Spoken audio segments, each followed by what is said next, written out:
orang itu cara berpikir nuruti nafsu, itu yang bahaya. Makanya Quran kritik ara'aita man ittakhadha ilahahu hawa. Orang yang cara berpikir itu nuruti hawa nafsu. Kalau zaman Nabi, zaman sahabat, zaman ulama itu enggak seperti itu.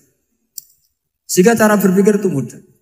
Makanya kata Nabi absyiru ya ma'syaral muslimin kata. Kamu harus senang ya ma'syaral muslimin. Allah sekarang buka pintu langit yang sebelumnya enggak pernah dibuka. Dan Allah yubahi bikum malaikata. Dan Allah membanggakan kamu kepada para malaikat. Kenapa?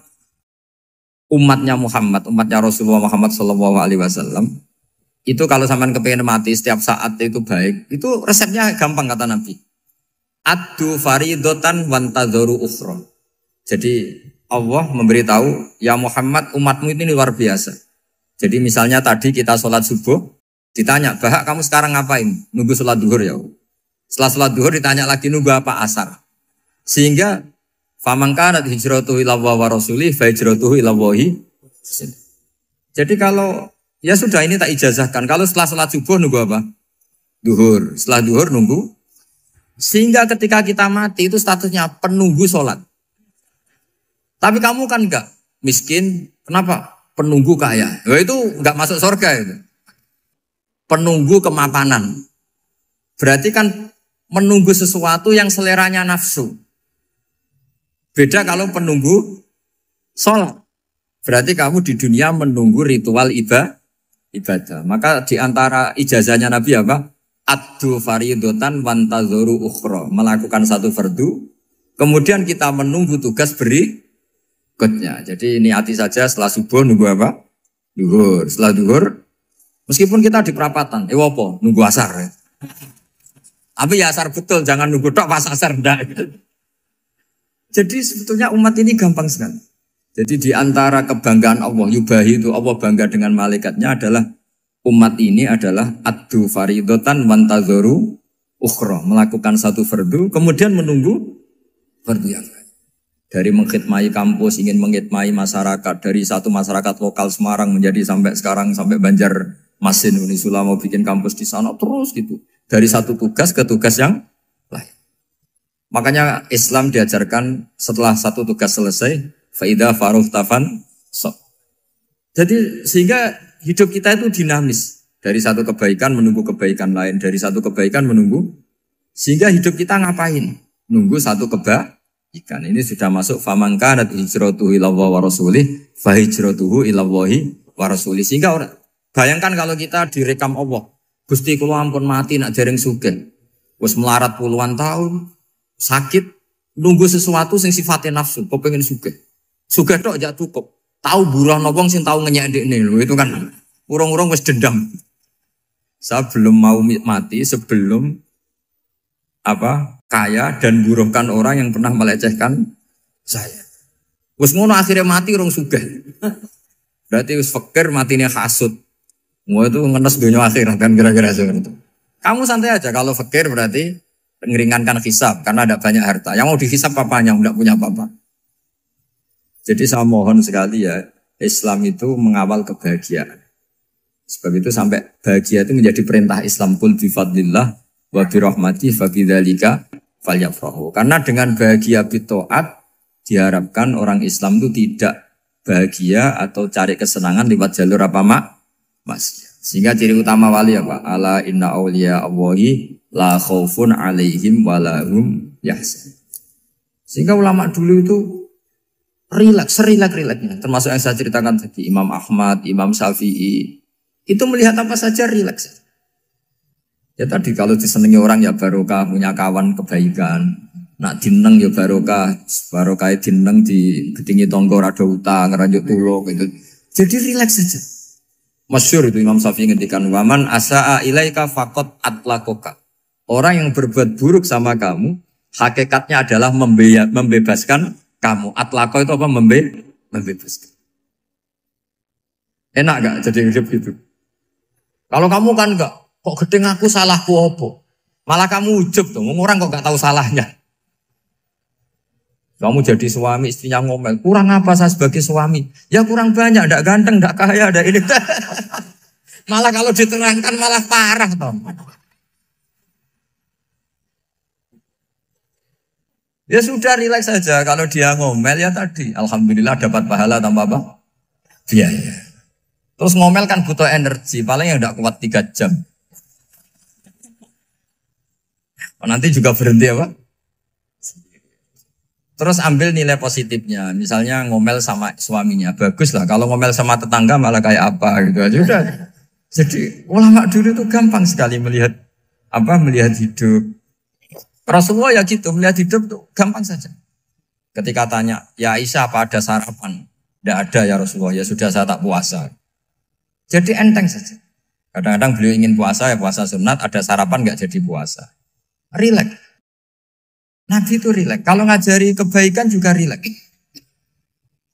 Nah sekarang itu banyak orang yang karena mungkin kurang baca, Islam tuh kayak menjadi aturan yang bengis, yang repot, yang mengekang. Itu tidak seperti itu. Yuridu wa bikumul yusra wala yuridu bikumul usra. Allah menghendaki agama ini mudah. Sehingga ada sahabat di Imami Mu'ad itu baca Baqarah. Sahabat ini pekerja petani, mufarokoh ditinggal. Ketika Mu'ad lapor, ya Rasulullah ini ada orang munafik, tengah-tengah sholat mufarokoh saya ditinggal. Yang disalahin itu tidak yang ninggal tapi Mu'ad. Afattanun anta ya Mu'ad, kami itu tukang fitnah. Masa ngimami petani pakai surat Baqarah? Jadi yang disalahkan ini imamnya. Kalau kamu jadi imam, sholatnya ya yang cepat.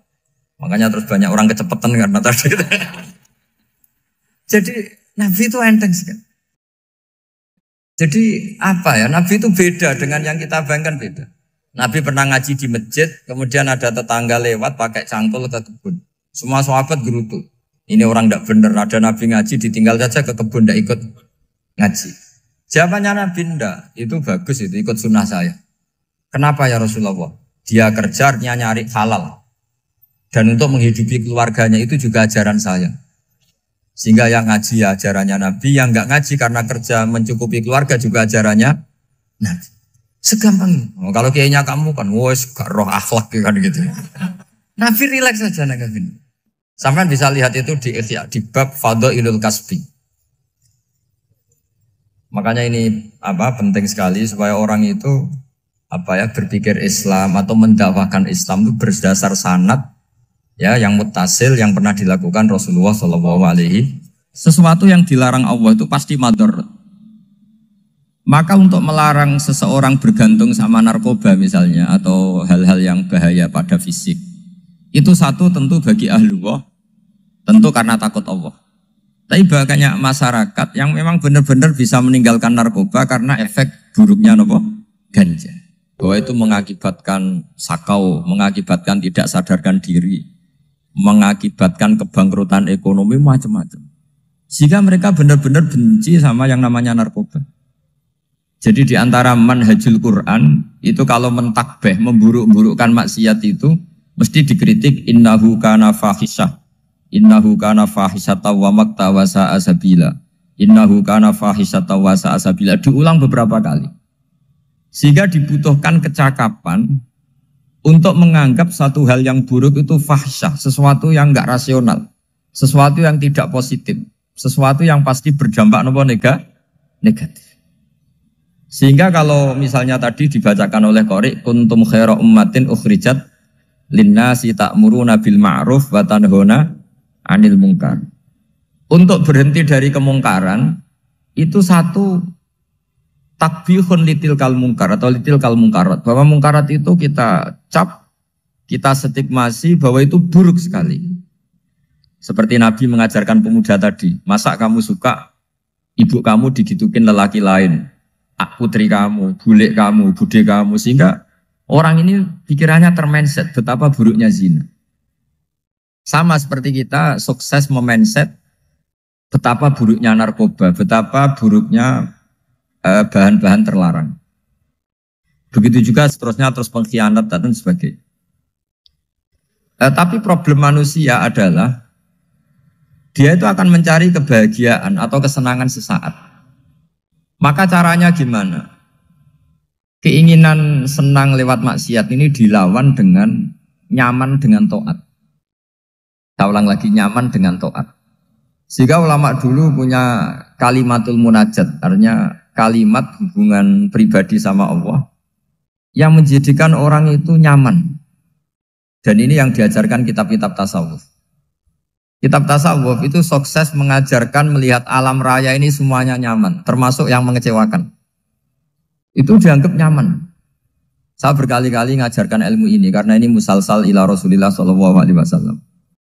Itu pernah suatu saat Imam Ahmad itu dipanggil sama tetangganya, anak muda. Tentu Imam Ahmad ini orang yang sangat soleh, sangat waroi, sangat tunduk sama perintahnya Allah dan Rasul. Pemuda tadi manggil, ya Ahmad, datang ke rumah saya. Imam Ahmad datang. Setelah sampai ke pemuda tadi, sudah pulang lagi, saya tidak butuh kamu. Pulang lagi. Setelah sampai rumah dipanggil lagi, ya Ahmad, datang lagi. Datang lagi. Oh, saya tidak jadi butuh, pulang lagi. Sampai 3 kali. Dan itu perangai ekspresi Imam Ahmad itu atau ulama lain yang sesoleh beliau itu nyaman, indah. Beliau tetap senyum-senyum nyaman. Beliau tidak tersinggung, tidak terprovokasi, tidak, ya pokoknya tidak tersinggung, kelihatan nyaman. Lama-lama pemuda ini terus tanya, ya Ahmad, kamu saya perlakukan seperti ini kok tidak tersinggung? Kamu senyum-senyum saja, happy-happy saja. Jawabnya Imam Ahmad itu unik. Wahai pemuda, saya kamu panggil itu senang sekali. Karena kata Nabi, kalau kamu iman dengan Allah dan Rasul, maka hormatilah tetangga. Jadi saya senang. Karena nuruti perintah Allah untuk menghormati tetangga. Jadi tidak ada urusannya dengan kamu. Kagetnya kayak apa? Jadi dipanggil tetangga ya senang karena melakukan perintahnya Allah dan Rasul, yaitu ikramul jar, fal yukrim jaroh. Disuruh pulang, kamu ingin saya pulang, ya saya pulang. Disuruh datang, ya saya datang. Jadi saya tidak tersinggung, saya tidak ada urusan dengan kamu. Urusan saya dengan Allah Subhanahu wa Ta'ala. Itu kalau bapak-bapak istrinya ngomel terus sabar itu ya bagus. Saya tidak punya urusan. Kalau kamu terprovokasi oleh istri, berarti kamu didikte oleh makhluk. Masa seorang rektor didikte makhluk? Kan tidak keren. Apalagi seorang Habib didikte makhluk, kan enggak keren. Yang bisa mendikte kita hanya Allah Subhanahu wa Ta'ala. Dan Allah mendikte kita, mengajarkan kita wa ashiruhunna bil ma'ruf fa in karihtunna fa asa an takrahu shay'a wa yaj'alallahu fi khairan katsira. Jadi cara melihat istri kita bawel gitu atau cerewet, alhamdulillah ini ada pahala tanpa modal, cukup sabar. Kalau istri kamu sedang mesra, malah mintanya ke mall, malah biayanya tinggi. Murah mana dapat pahala dimarahin sama saat mesra minta ke mall? Milih yang pertama kan? Nah ya itu tidak usah modal ini. Ya gitu aja. Jadi kalau istri sedang marah bawel, anggap saja ini rezeki. Dapat pahala tanpa apa? Biaya. Nah kalau pas rukun malah nantang ke mall, biayanya malah tinggi. Jadi ulama dulu itu melihat dunia itu happy. Pernah Imam Syafi'i dikasih tahu, orang yang tadi nyium tangan kamu ya, itu di rumah menghujat Anda. Jadi dia sopan hanya di depan Anda, kalau di luar menghujat Anda. Jawabnya Imam Syafi'i lucu. Ya baguslah. Yang cerita ini kaget. Kenapa bagus ya Aba Abdillah? Kalau manggil Imam Syafi'i ya Aba Abdillah. Ya berarti saya masih wibawa, di depan saya tidak berani katanya.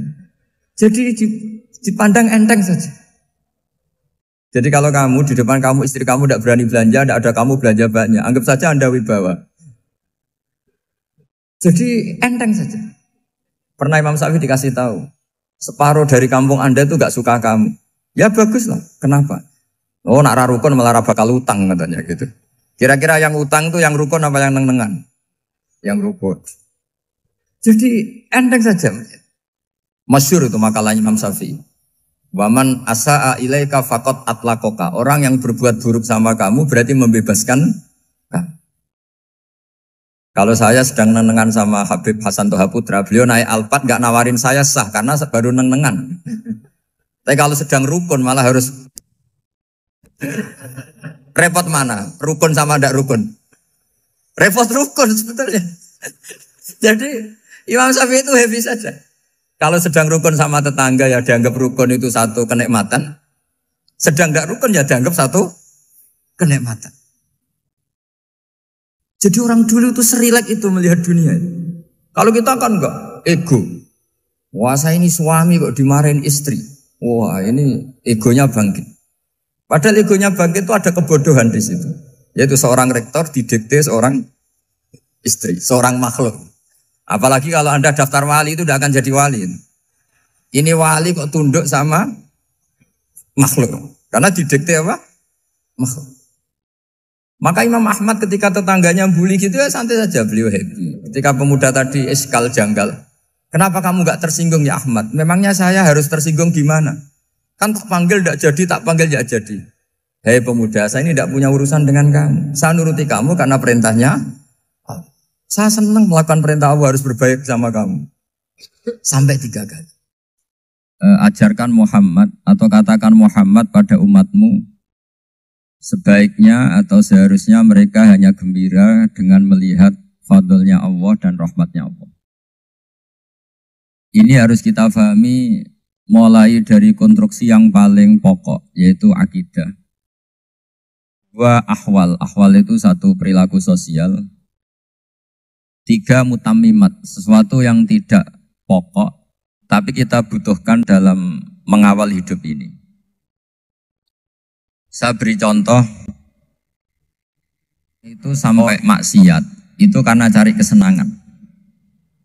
Misalnya baru penat itu, ingin seneng, ada orang yang macam-macam lah, ingin melihat maksiat, apa itu pornografi, apa nyabu, apa macam-macam.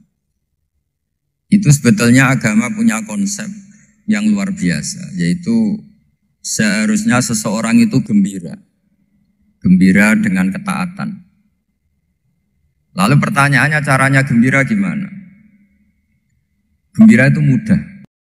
Jadi misalnya kamu sujud sama Allah Subhanahu wa taala. Terus cara berpikir begini. Ini sekaligus ijazah. Cara berpikir begini.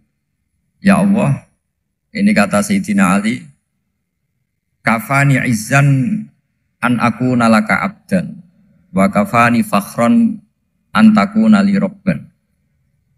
Ya Allah, betapa sialnya saya andaikan saya jadi budak dari makhluk yang sama. Misalnya sampean itu seorang kiai atau rektor atau doktor atau orang terpelajar, kemudian kamu jadi budak atau hamba dari makhluk yang setara. Betapa hinanya saya. Maka kata Sayyidina Ali, ya Allah saya ini cukup bahagia, cukup bangga karena jadi budak, jadi hamba dari zat yang super atau yang maha super. Jadi kok Allah Subhanahu wa ta'ala. Sehingga ada kebahagiaan yang luar biasa karena menjadi hambanya Allah Subhanahu wa ta'ala. Setelah bangga dengan jadi hambanya Allah, maka kita akan malu. Malu misalnya kok saya bahagia itu nunggu melihat pornografi, melihat maksiat. Itu terus menjadi malu. Kenapa saya bisa didikte oleh hal-hal seremeh itu? Ya, kita malu karena didikte oleh hal-hal yang seremeh itu. Karena kita didikte oleh nafsu. Jadi izzatun nafsi, satu harga diri seseorang itu harus dihidupkan untuk hanya tunduk kepada Allah SWT. Sehingga Nabi itu melatih satu logika tarkul ma'asi. Nabi itu dulu ketika ada seorang pemuda yang ya karena mungkin pemuda ya, dia itu mau masuk Islam, tapi uniknya kata pemuda tadi, saya masuk Islam tapi asal dibolehkan bebas zina. Jadi ini agak sableng gitu. Jadi mau masuk Islam syaratnya dibolehkan apa? Zina atau free sex gitu. Karena orangnya agak hiper. Itu Nabi tidak langsung mengancam dengan neraka enggak. Ketika mau pamit gitu semua sahabat melarang. Mah itu jangan, kamu jangan suan Nabi, itu permintaan yang nggak masuk akal.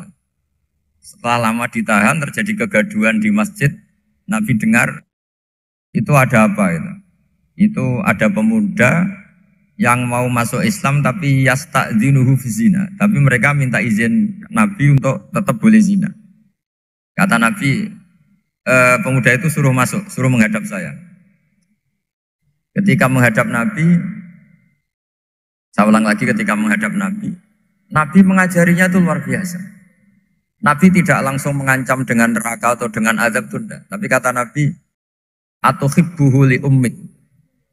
Kamu suka kalau ibu kamu itu jadi demenannya orang banyak. Pondok ya Nabi, yang demen ibu saya tak bacok kan. Karena ini ya agak preman, di mana-mana orang nakal agak preman. Terus atau hibbuhu li bintik. Kamu suka kalau putri kamu ya digitukan orang-orang. Oh ya enggak Nabi, yang gitukan putri saya tak bacok. Atau hibbuhu li kholatik. Kamu suka kalau bule kamu digitukan. Atau hibbuhu li ammatik. Kamu suka kalau saudara bapak kamu digitukan. Nabi itu mengeset ya. Cara sekarang itu otak mungkin. Nabi itu meluruskan otaknya anak muda itu. Betapa buruknya zina. Cara bahasa Arab ditakbih. Betapa buruknya zina. Kamu suka kalau korbannya ibu kamu, putri kamu, bude kamu, bule kamu. Sehingga orang itu matur ya hasbuka ya Rasulullah, ini sudah cukup. Saya tidak pernah melihat sesuatu seburuk zina. Jadi fa'al qawwa fi qalbihi bughdha zina. Kemudian Allah meletakkan di hatinya, menanamkan benci zina. Sehingga akhirnya pemuda tadi menjadi iffah, menjadi menghindari zina.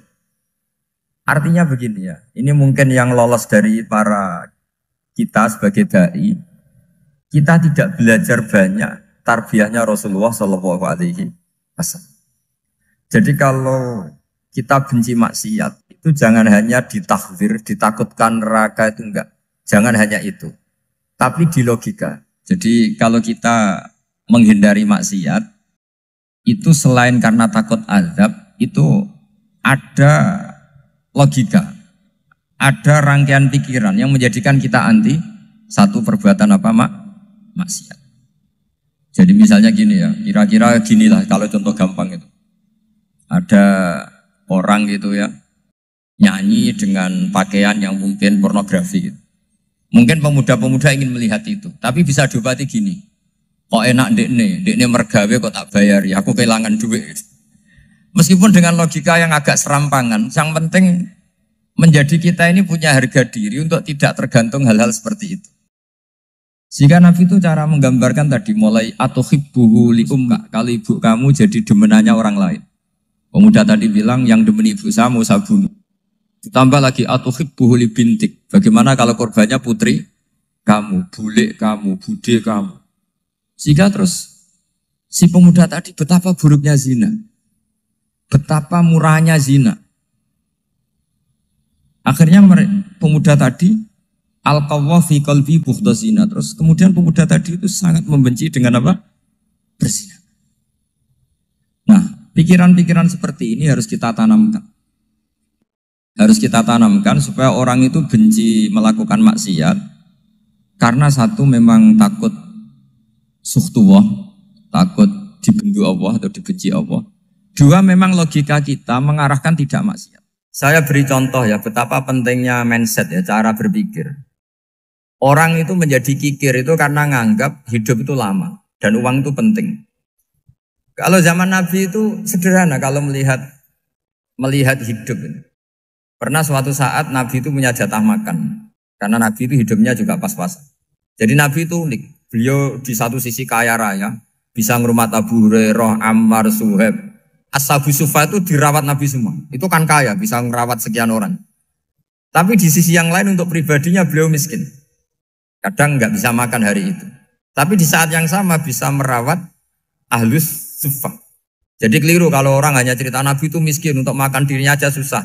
Itu keliru. Kelirunya kalau tidak diteruskan, tapi Nabi mampu menghidupi Ahlus Sufa.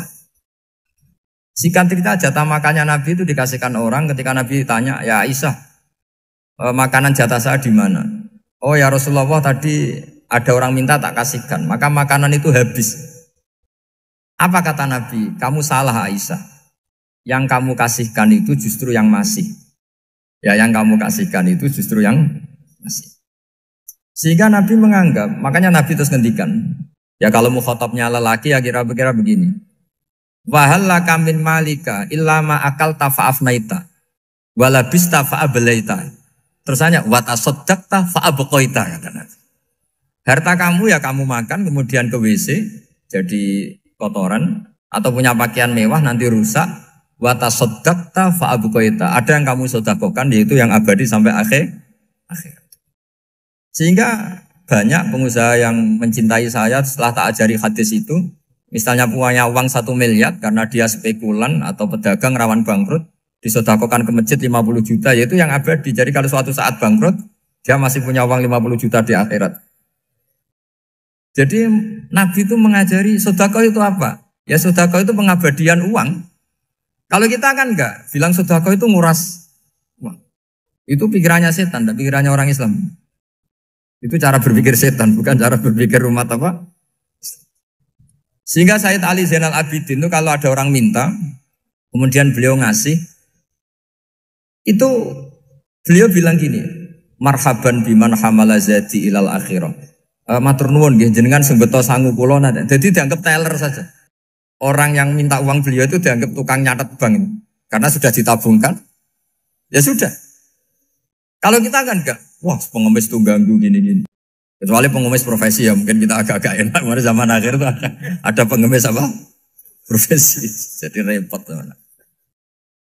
Terus tak beri contoh lagi kebahagiaan ketika kita milih Islam moderat. Islam kita diajarkan guru-guru kita, utamanya oleh guru kita Mbah Maimun.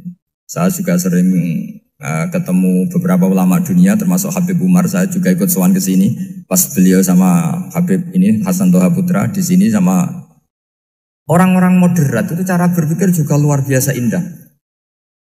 Beliau pernah cerita ya, beberapa ulama lah, banyak yang cerita itu. Saya pernah diceritani seorang alim ketika ada orang ekstremis itu mau ngebom di tempat maksiat. Kebetulan yang maksiat itu kebanyakan ya orang Islam. Karena di negara yang mayoritas Islam. Ditanya sama Syekh Sa'rawi. Syekh Sa'rawi itu mufassir top di mana? Mesir. Ini mau tak habisin karena mereka orang Islam kok maksiat terus. Terus ditanya sama Imam Sa'rawi. Laumatu ala khini ma'asihim aina masiruhum. Kalau mereka mati dalam keadaan maksiat, mereka kemana? Ya ilan nar, mereka pasti masuk neraka. Terus ditanya sama Imam Sa'rawi, wahal masiruhum ilan nar muradun nabi amla. Punya umat maksiat kemudian mati masuk neraka, itu yang diinginkan Nabi apa enggak? Ya tidak aja. Ya sudah, enggak usah dibom, ditunggu tobatnya kata. Karena kalau mati dalam keadaan itu ke neraka dan itu tidak yang diinginkan Rasulullah Sallallahu Alaihi Wasallam. Terus ekstremis ini menjadi tobat, tidak berpikir ekstremis Mas. Jadi orang itu harus berpikir mindset yang baik. Meskipun kadang berpikir baik itu ya agak-agak kacau.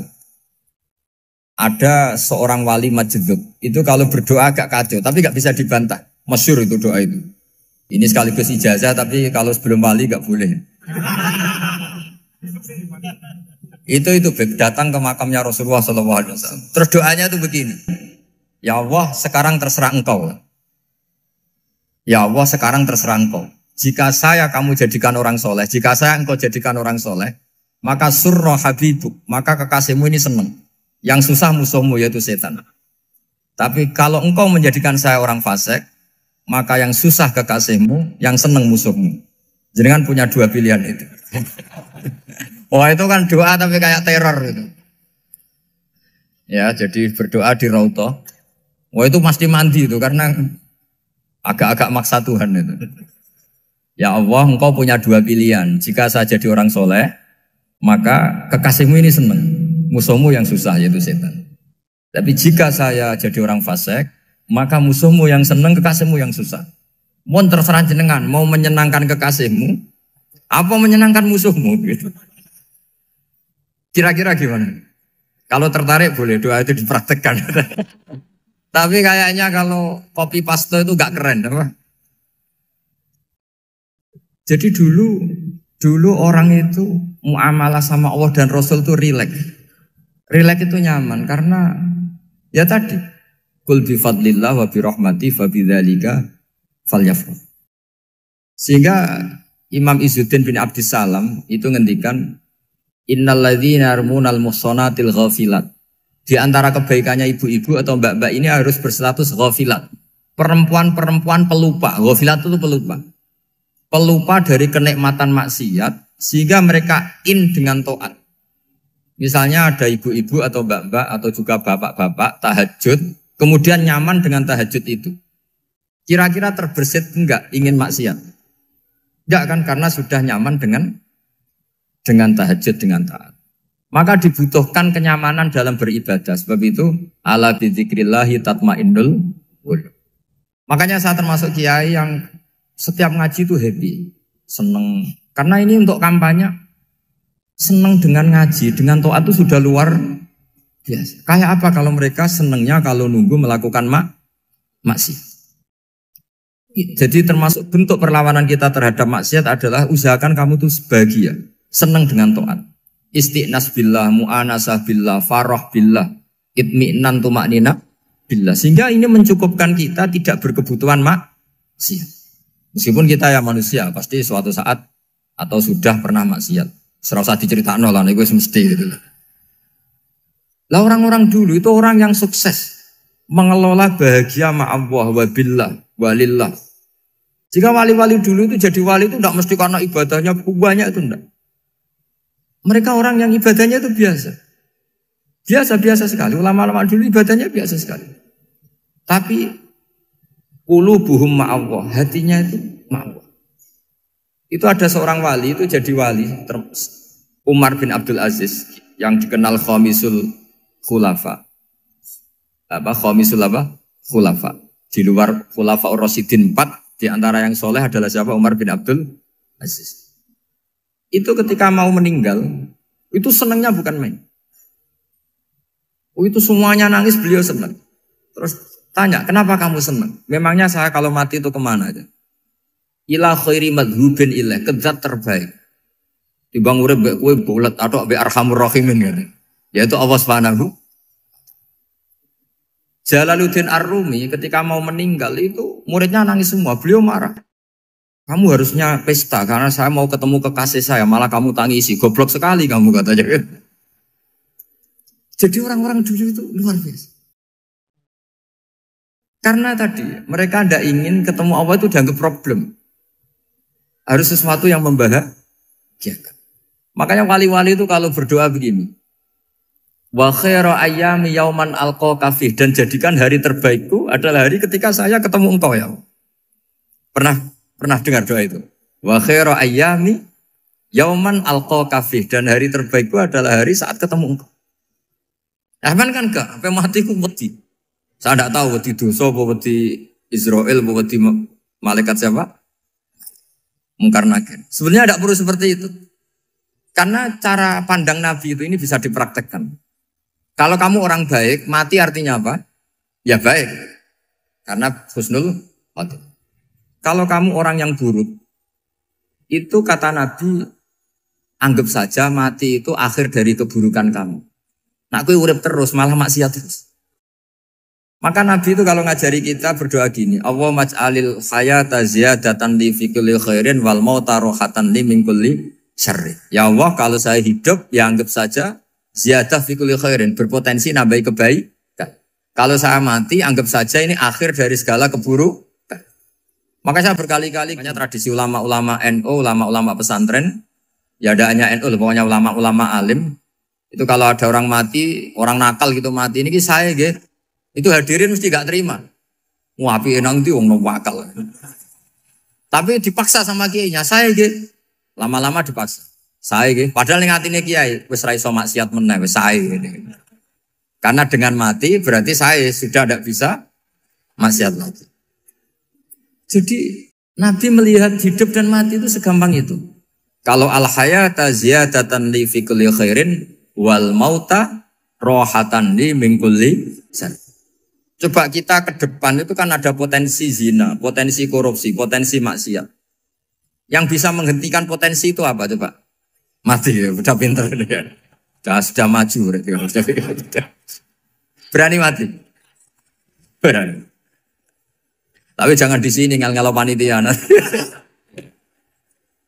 Artinya yang selama ini kita risau dengan kematian, dengan apa? Nabi ngajari kita tadi. Allahumma maj'alil hayata ziyadatan li fi kulli khairin wal mauta rohatan li min kulli syarr. Ya Allah, jadikan hidup ini sebagai bekal menambah kebaikan, dan suatu saat kalau saya mati, semoga itu akhir dari segala keburukan. Jadi artinya Nabi itu ngajari kita itu positif terus. Sama seperti ulamanya tadi.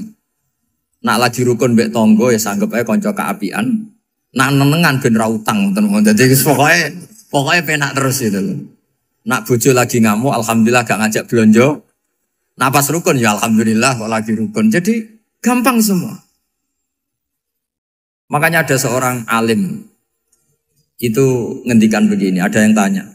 Saya tuh dulu ketika kaya, teman saya sering main ke saya. Setelah saya miskin gak ada teman-teman yang ke saya. Dikira si Habib ini kebetulan orangnya Habib itu mendukung keluhan dia. Ternyata enggak. Si orang alim itu bilang gini, malah bagus toh gitu. Kowe wis melarat buruhe wong. Ya sudah kamu miskin buruhnya orang lain. Misalnya tukang manol di pasar atau tukang becak. Kemudian teman-teman kamu datang, malah kamu malu tuh jadi tontonan. Bagus kalau mereka lupa, pas kamu miskin enggak ada yang lihat katanya. Jadi apa ya, dianggap enteng saja gitu. Akhirnya orang ini gak jadi ngeluh.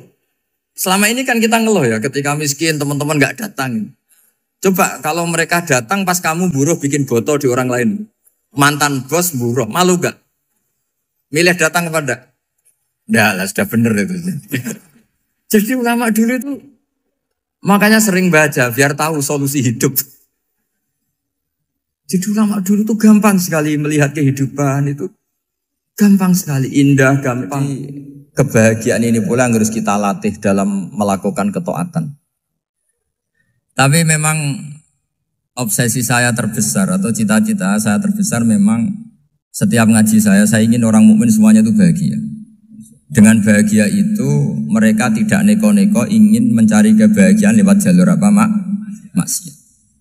Sehingga dalam konstitusi ulama yang ditulis di kitab-kitab usul fikih, dan itu kitab yang saya kaji, selalu saya kaji, itu membela-bela sesuatu yang mubah itu sampai luar biasa.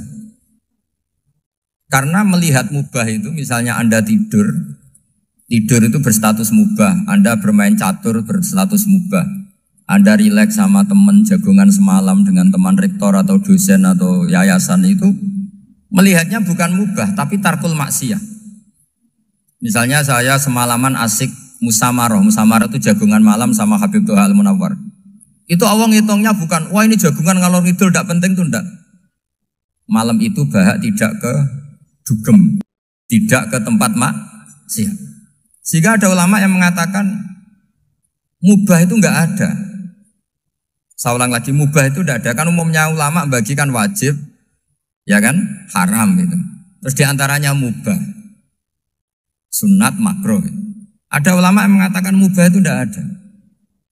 Kenapa? Logikanya begini. Itsma min mubahin illa wa yatahaqqaqu bihi tarku haramimma. Karena tidak ada mubah yang Anda lakukan kecuali saat itu pasti ditinggalkannya sebuah keharaman. Misalnya Anda sedang jagungan sama istri di luar, di rumah. Asik di rumah semalaman. Mungkin bahas hal-hal yang ringan. Mungkin melihat sinetron atau apalah yang ringan. Tapi di situ terjadi Anda meninggalkan ke tempat-tempat maksiat. Sekarang ninggal maksiat itu wajib apa mubah? Wajib. Padahal Anda sedang melakukan mubah. Nah itu dicatat oleh Allah itu tarkul haram, meninggalkan keharam. Jika masyhur dalam cerita wali-wali itu, Abu Yazid yang seperti itu ibadahnya pernah tanya, ya Allah lalu yang makomnya orang seperti saya siapa? Karena beliau semalaman ibadah terus. Sama Allah dijawab, ya yang tidur di pinggir kamu itu. Abu Yazid, lu kok bisa ya Allah? Dia kan tidur terus. Ya kan dia tidur berarti meninggalkan keharaman. Ngomong sing potongan tukang maksiat itu apik turu apik melek kira-kira. Apik turu. Timbang sama nak melek pola wis turu ae kira-kira gitu. Jadi gak usah dipaksa tahajud, dipaksa qiyamul lail itu. Iya kalau qiyamul lail. Kalau dapat informasi, kesini ikut saya, terus katut kan repot. Jadi perlawanan terhadap maksiat itu sebetulnya gampang dalam Islam. Karena tadi, gak ada sesuatu yang mubah kecuali saat dilakukan berakibat meninggalkan keharaman. Mudah sekali. Jika banyak orang jadi wali itu karena melakukan mubah. Itu ada orang jadi wali itu karena sering makan. Ya makan-makan biasa itu. Karena ketika makan, ya Allah, betapa doifnya saya. Katanya saya presiden, katanya saya rektor, saya kiai. Ternyata kalau nggak makan tuh lemes. Apa hebatnya makhluk yang bergantung makhluk yang lain, yaitu makanan. Nah karena seperti itu terus dia al-laja'illallah, terus dia sungkeman ning Allah. Betapa lemahnya saya. Sebab itu ketika Quran mengkritik dan dengan tanda kutip kemungkinan Tuhannya Isa bin Maryam, itu ngeritiknya sederhana Quran itu. Mal masih ibnu Maryam illar rasul qad khalas min qablihir rusul wa ummuhu siddiqah kana yaqulanit ta'am. Isa itu tidak Tuhan, wong dia makan. Kamu kebayang nggak misalnya punya Tuhan, wah tadi Tuhan mampir ke rumah saya, dia lemes. Setelah tak kasih makan sehat lagi gitu. Itu kan nggak kebayang. Tapi Tuhan marung di rumah saya, lemes tak gratisin, kayaknya tidak punya uang gitu. Setelah makan, wah gairah lagi. Kebayang nggak punya Tuhan seperti itu. Sehingga Quran kalau gojlok sederhana, karena yakulanit ta'am. Sehingga wali-wali itu kalau makan itu sadar lemahnya dirinya, betapa dirinya tergantung makanan. Sesuatu yang tergantung itu artinya tidak hebat, tidak Tuhan. Jadi untuk menjadi wali, untuk menjadi dapat ridhonya Allah itu sebenarnya sederhana. Termasuk ada cara jadi wali yang agak kacau, tapi ini ya benar, asal niatnya benar. Misalnya Unisula besar, ya kurang besar lagi. Kita sudah punya uang, kurang banyak uang lagi. Itu Nabi Ayub, itu kan seorang nabi. Pernah diuji, oh ini ada di Sahih Bukhari. Nanti kamu tanya, hadisnya Sahih enggak? Ini ada di Sahih Bukhari. Kadang orang kota itu aneh. Enggak ahli hadis tapi tanya, Sahih enggak? Padahal andai kan dibodohi Sahih, ya ngandel saja. Jadi kadang ya aneh.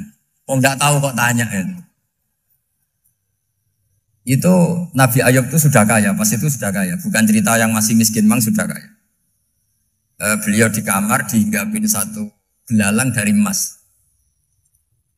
Setelah belalang itu dikejar, ternyata yang jenis itu banyak, semuanya dari emas. Ngambil sana sini, ini yang kesak ini dipenuhin, saku ini dipenuhin, sampai banyak. Sama Allah digojlok. Kamu itu Nabi saya, kenapa kamu mengumpulkan harta sebanyak itu? Kamu itu Nabi saya kok rakus?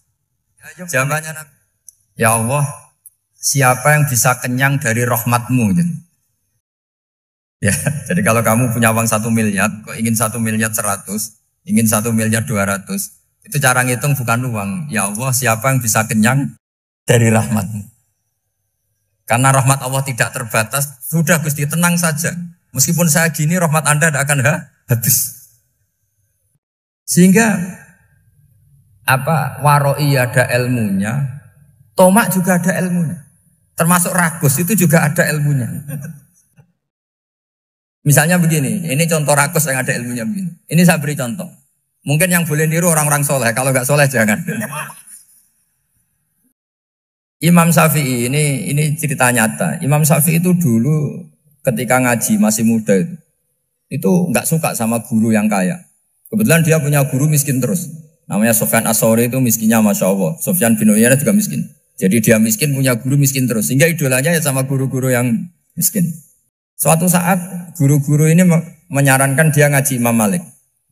Imam Malik itu kaya raya. Itu babutnya Imam Malik kalau diinjek itu mata kakinya tidak kelihatan saking halusnya. Kalah Indonesia kalah. Imam Malik tuh gaya. Kalau ngaji di kursi tinggi terus pakai bukhur itu, pakai dupa Arab yang mahal. Pokoknya mewah kali Imam Malik. Terus dia mulai ini kiai kok kaya.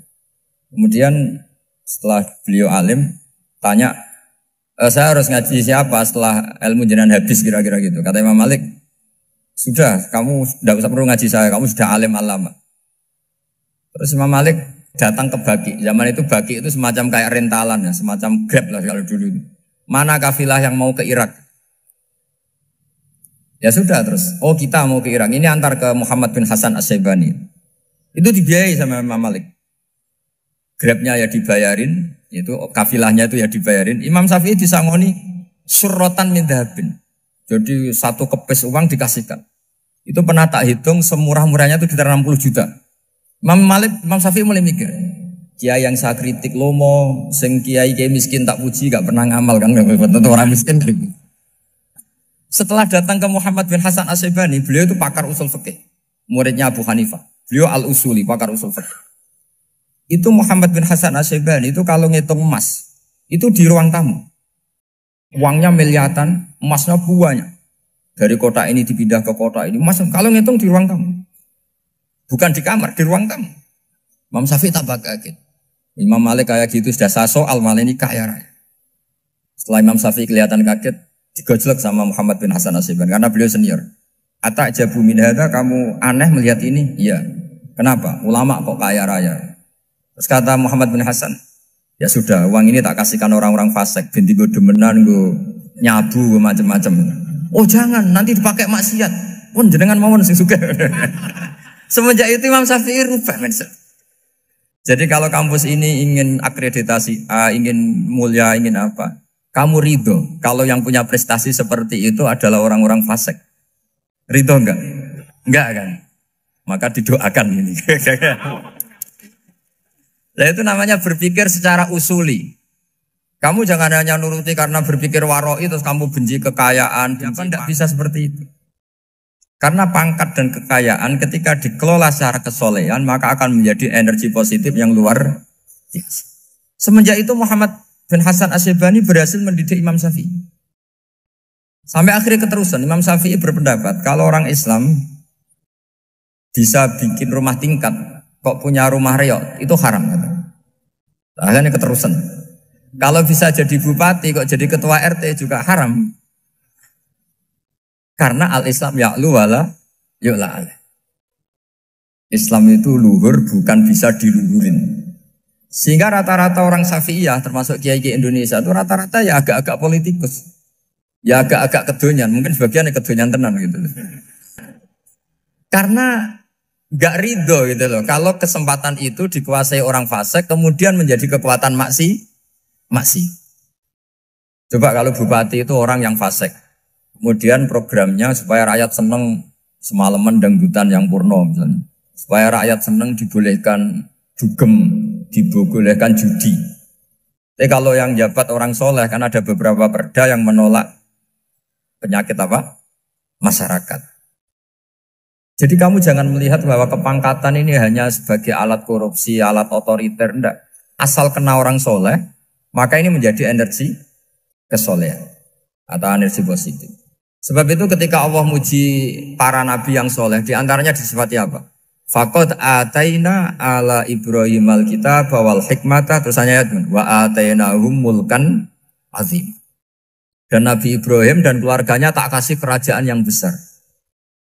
Nah sekarang masih banyak orang yang cara pandang ngapain bikin Unisula yang megah, ngapain berambisi punya akreditasi A dan sebagainya. Menyoal seperti itu salah secara usul fikih. Karena secara usul fikih kesempatan yang baik tentu harus diperjuangkan oleh orang-orang yang soleh. Karena ini supaya jadi otoritas yang positif. Itu dulu ada latihannya. Jadi orang dulu itu gampang sekali ketika milih miskin ditanya, kenapa miskin? Saya ingin hisab saya ringan. Tapi ketika mereka kaya, yang soleh, supaya harta ini tidak dipakai orang yang nanti dipakai maksiat. Kita misalnya orang soleh mau pangkat, karena kita ada ridho, kepangkatan itu dipegang orang maksiat, kemudian menjadi energi maksiat. Begitu juga seterusnya. Maka ulama dulu itu rileks. Sampai Nawawi Al-Bantani itu nanti bisa dicek di tafsir. Qul hal yastawil ladzina ya'lamuna wal ladzina la ya'lamun. Beliau muji-muji ulama.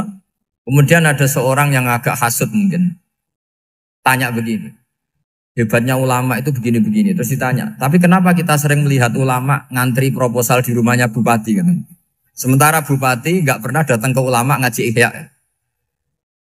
Jawabannya Imam Nawawi itu unik. Ya karena ulama itu tahu gunanya uang, sehingga nyari uang untuk pondok, untuk masjid. Sementara bupatinya tidak tahu gunanya ilmu, maka tidak pernah ngaji. Jadi ya ringan saja nih. Jadi ya sudah seperti itu.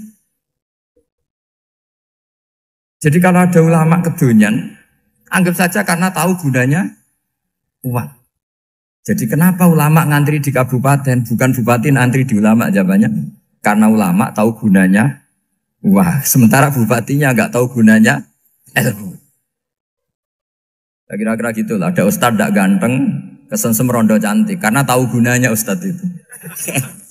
Artinya tahu gunanya kalau saya nikah nanti punya anak jadi gus, kan dia kiai gitu. Tapi rondone raro gunanya dia karena miskin gitu. Jadi ulama dulu itu rileks. Rileks menafsirkan apa saja itu rileks, termasuk saat terpojok. Itu rileks. Karena semuanya dianalisis pakai ilmu. Sehingga ciri utama wali itu apa? Ala inna awliya Allahi la khaufun alaihim walahum yahzanun. Enggak ada rasa takut, enggak ada rasa gampang. Karena melihat sesuatu itu gampang saja. Saya ulang lagi, melihat sesuatu itu gampang saja, ringan. Oke, semoga barokah. Assalamualaikum warahmatullahi wabarakatuh.